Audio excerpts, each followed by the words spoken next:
Donc on va passer effectivement à ce dont Yves nous parlait à l'instant, ces classes moyennes qui contribuent à réorienter la production dans ces pays émergents qui pour beaucoup dépendent d'aide ou dépendent encore en grande partie des exportations. On verra comment ces classes moyennes peuvent aussi offrir des débouchés à nos entreprises et puis aussi une capacité à peser sur les choix de leur gouvernement de manière parfois déterminante. On va donc essayer de mieux comprendre le mouvement qui est en train de se dessiner avec cette troisième et dernière table ronde de la journée intitulée « Les classes moyennes émergentes, les clés de la réussite ». Et j'appelle à me rejoindre sur scène Catherine Girard, économiste corporate chez Renault. Également François Hesbourg, qui était déjà avec nous ce matin, conseiller spécial à la Fondation pour la recherche stratégique. Zena Latif, économiste et partner chez Gibraltar Consulting à São Paulo. Et Natalia Zubarevich, professeur à la Moscow State University, directeur du programme régional de la Moscow Based Independent Institute for Social Policy. Et avant cela, eh bien, une première présentation d'Amitabh Kundu, professeur d'économie à l'université Jawaharlal Nehru de New Delhi. Professor Kundu, please proceed to the podium for the first slideshow. Thank you.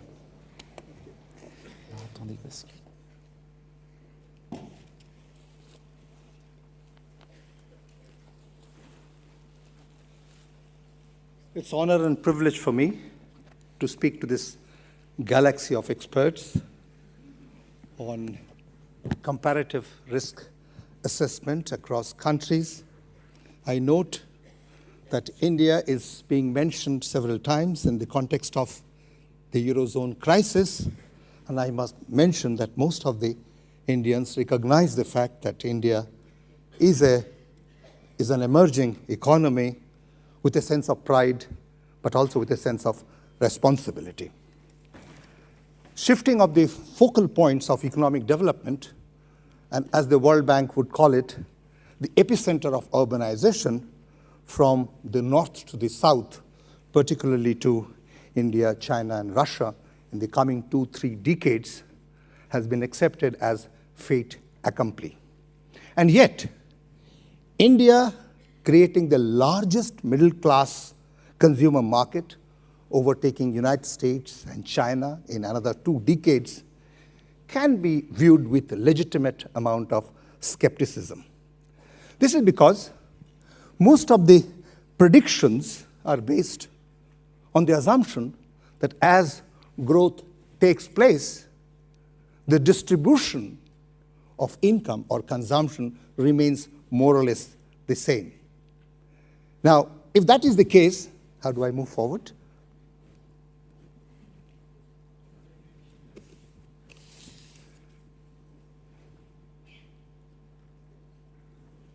Can we go to the next? Yeah, it's okay. Can we go to the first one? Now, if the assumption is that the distribution remains the same, and the economy, as the economy progresses, ultimately you will have a large percentage of households in the category of $10 to $50. But we know that this assumption that with economic growth, the income distribution remains the same is wrong. We know 10% richest households in India accounted for 18% of the total consumption before 2 decades. Now they account for 42% of the total consumption. Also, I must mention that many of the assumptions that have been fed into the model by the bank and also Asian Development Bank to give the 7% rate of growth for Indian economy for the next 2 decades can be questioned, particularly the capacity of Indian economy to withstand the global crisis has been questioned. This year, IMF has lowered down our growth rate from 8% to 5%. Also, India has to make a massive investment in skill development because India is lagging behind China, and if you want to take advantage of demographic dividend and also the youthful population, that investment doesn't seem to be coming. And final point that I would like to mention, that in many of the projections it is assumed that the consumption basket remains the same for the rural areas, small towns, and large cities. That really overestimates the total consumption expenditure. Given the limited time, I would just look at this projection that have been made by Brookings Institution, by McKinsey Global Institute, and also many others, that India will have 30% share in the total middle-class consumer market by 2030, whether this is overambitious, particularly because the rate of growth of urban population in India is slowing down. Also, there is a very high concentration of population in large cities, 5 million plus cities or million plus cities. And I must mention that the latest data do show that the people living in the large cities do not spend as much money on consumer durables as the small and medium towns and also in the rural areas. So one would have to make corrections to that effect. Now, India has massive amount of literature on poverty, and poverty goes into the policy formulation immediately. But because of the conflicting vested interest within the middle class, government has never defined, nor the researchers have defined the middle class in clear terms. Earlier in the 90s, they said anyone above poverty line belongs to the middle class, but nonetheless, that has been questioned. There are people like Angus Deaton, Martin Trevelyan, Abhijit Banerjee. They take $2 to $8 or $10. That really takes, by that definition, Indian middle class will be nearer the poverty line in Europe. So what we do is to look at the global definition generally used, $10 to $50 per capita per day, and let's see where India figures. There are large, can we go to the next one? Yeah, these are the figures which have been given by different studies, and you do find that India figures really at a very low level as far as the present middle class is concerned. Maybe you can go to the next one. You see that India has 2 million only compared to Brazil, compared to China, compared to Russia. This is absolutely a small middle class at the present moment. There are many other studies which give slightly higher figure, but they take different kind of database. But nonetheless, on one point, there is absolutely no disagreement that presently, Indian middle class is a very, very small percentage of the total population, less than certainly 5%. But there is one point on which there is absolutely total agreement, which can go to the next slide.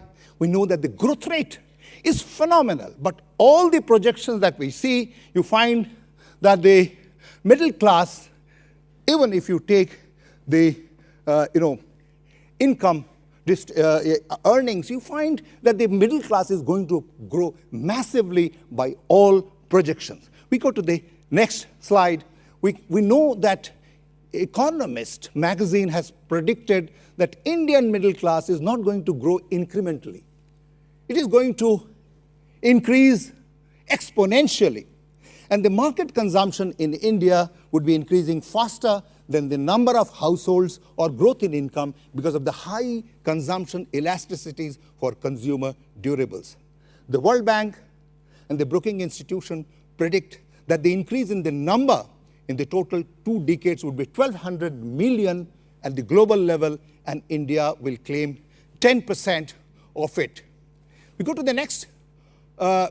We know that the importance of the Indian middle class is not just because it accounts for 60 to 70% of the globally traded consumption, but also because it has a high savings rate, high investment rate, and it renders socio-political stability into the system. I must say, I was hearing in the morning that there's a possibility of any immediate war or conflict involving India. I think the Indian middle class interest will strongly resent and protest about that. Indian middle class is techno-savvy, modern, Western-oriented, globally aspiring, with a high consumption scope for discretionary spending, because the excess of income with the basic consumption is pretty large. It is hungry for product differentiation and nuanced quality. Many say this distinguishes Indian middle class from that in Latin America and Africa. It wants instant financial services, and investment product. And all these characteristics of the Indian middle class, which are the distinguishing features, would create massive opportunity for global business for Western producers as well as the local producers. Now we look at the next one, please. The middle class, I must say, demands withdrawal of the state and opening of the market to consumerism. And that's why I would like to say that no matter which political party wins the election, I do not think that protectionism will come in the agenda, because the middle class demands consumerism. As Dr. Zlotowski mentioned, that the middle class wants political stability, it wants withdrawal of the state. For 3 months in India, there was massive protest by the middle class against the state operators on the grounds of inefficiency, corruption, and poor service delivery. But paradoxically, this middle class has the power to get the support and corner the subsidies on the basic items like food, cooking energy, power, petrol. And also this middle class has a vested interest in maintaining the informal sector at very low wages, which allows both husband and wife within the family to work in a global sector and match the Western timings, because the domestic responsibilities can be taken care of by the informal sector as a domestic help. Informal sector also in a way subsidizes the formal sector because it produces the intermediate products at a low price, which gives the formal sector a competitive edge in the global market.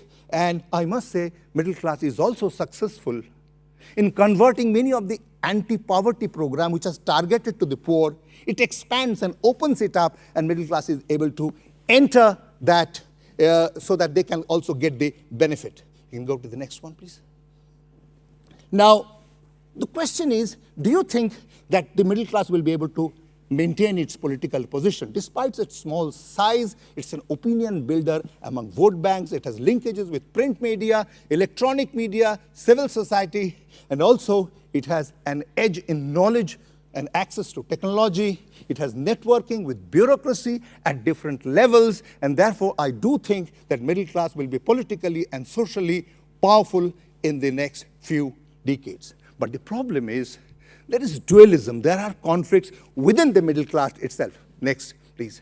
We find that out of the total middle class, as defined by $10 to $15 per capita per day, 30% is in rural areas. 35% is in small and medium towns.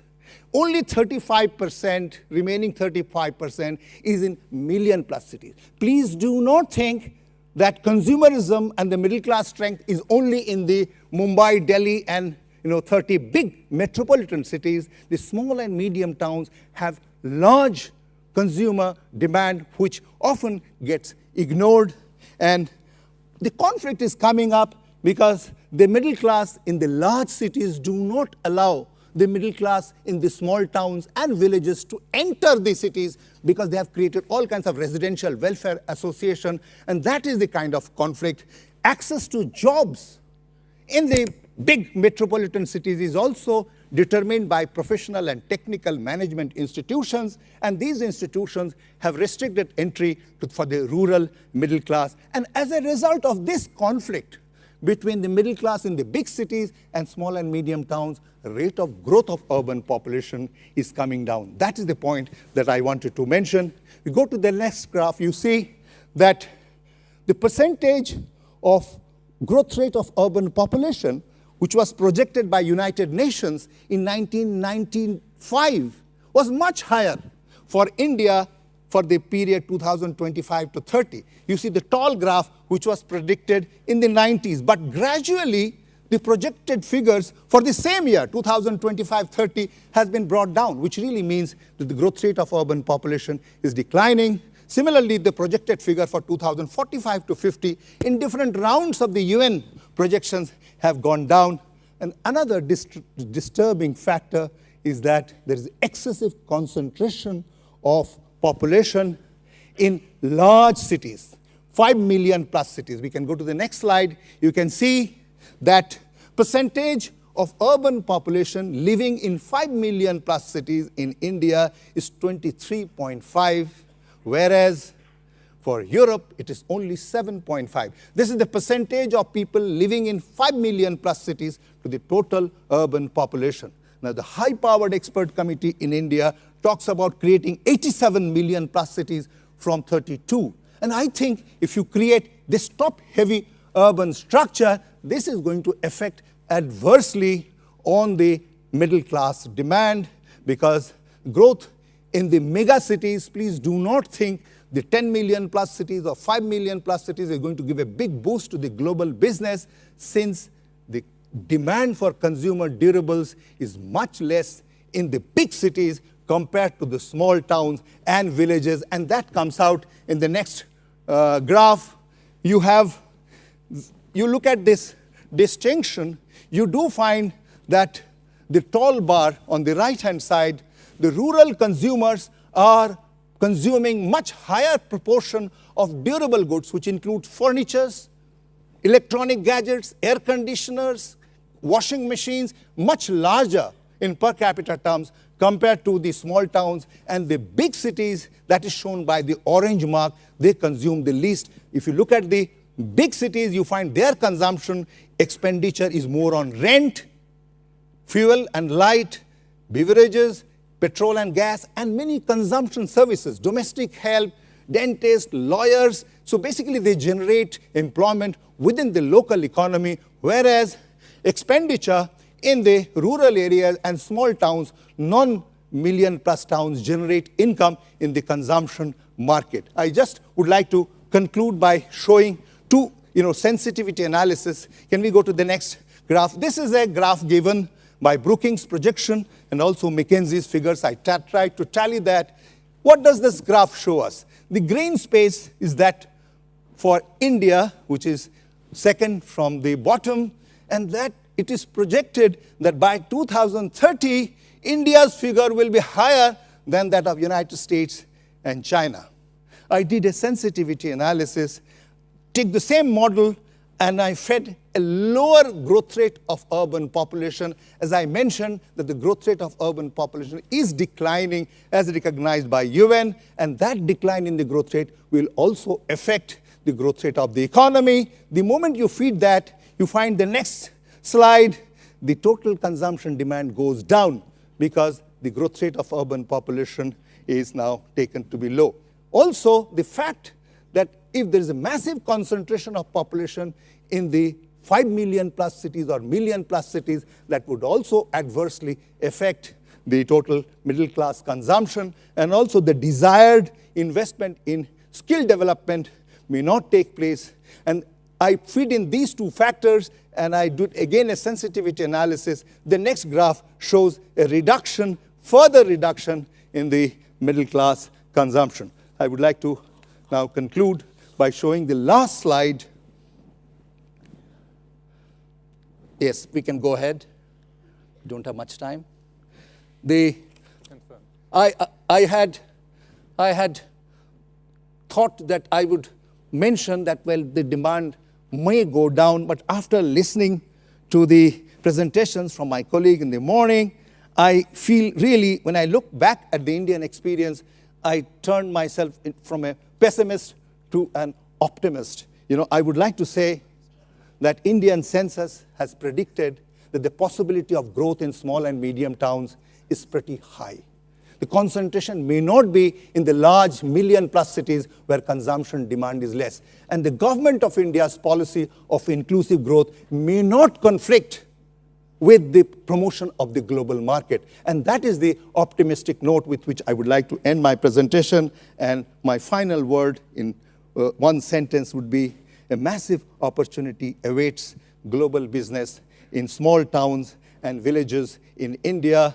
But that's not a matter of 2012 or 13. You have to have patience, at least for the 10-year period. Otherwise, this massive opportunity that exists would be lost. Unless, that's my appeal, that the inclusive strategy of development very much provides for growth in the consumer durables and the global business, provided we are making the right kind of investment in the right areas. Thank you very much. Thank you. Merci.